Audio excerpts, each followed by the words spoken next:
jejuar e orar, se preparar para trazer uma mensagem, um alimento para a igreja, né? Mas Deus que deu esse dom aí, muitas vezes até no deserto eu abro a palavra e falo o que Deus mandou falar, amém? Deu glória a Deus aí, glória a Deus. Meus amados, a noite hoje é maravilhosa, porque nós estamos em poucos, mas estamos nesse lugar em qualidade, né? Que Deus não está atrás de quantidade, né? Deus está atrás de qualidade. Nós temos qualidade para estarmos aqui, né? Hoje nós somos homens e mulheres com uma fé alicerçada no Senhor. Estamos aqui para nos alimentarmos da palavra de Deus, amém? E a Bíblia hoje vai falar que Jesus estava num barco, né, meus amados? Jesus estava na copa, dormindo numa almofada.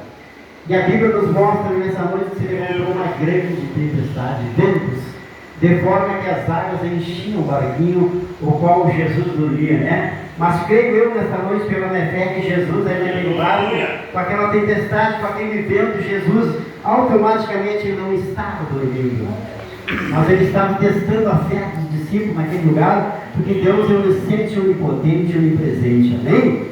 Ali Jesus poderia talvez sentir a tempestade naquele barco, as águas subindo, né? O barco quase no naufragando, e os discípulos se assustaram, né?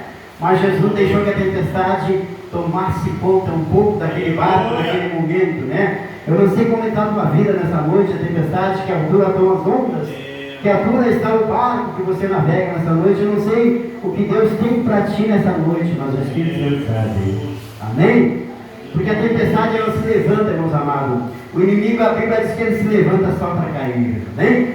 E nessa noite Deus quer repreender a tempestade do teu barquinho, amém? E aqui a Bíblia nos relata que existiam outros barquinhos, amém? E essa cadeira que está do teu lado é para o barquinho talvez do teu filho, da tua mãe, se estiver viva, né? Do teu irmão, do teu cunhado, alguém, um vizinho. Esse banco está vazio, né? Você sabe que o barquinho do teu vizinho deve estar numa grande tempestade nessa noite. Mas Deus vai te capacitar para te dizer: aquieta-te. Foi o que Jesus disse naquele momento para a tempestade. Mas Jesus deixou a tempestade ao decorrer do tempo. O mar com as ondas bravas cobriam aquele barco, né? E os discípulos, já com medo talvez de morrer, até mesmo, né? Clamaram ao mestre: mestre, convém que pereçamos. Mas Jesus estava dormindo na polpa, numa almofada. Mas Jesus sabia tudo, né? Jesus sabia que o barco não iria afundar, né? Mas ali naquele momento foi testada a fé dos discípulos. A nossa fé nessa noite, irmão, está sendo testada, né?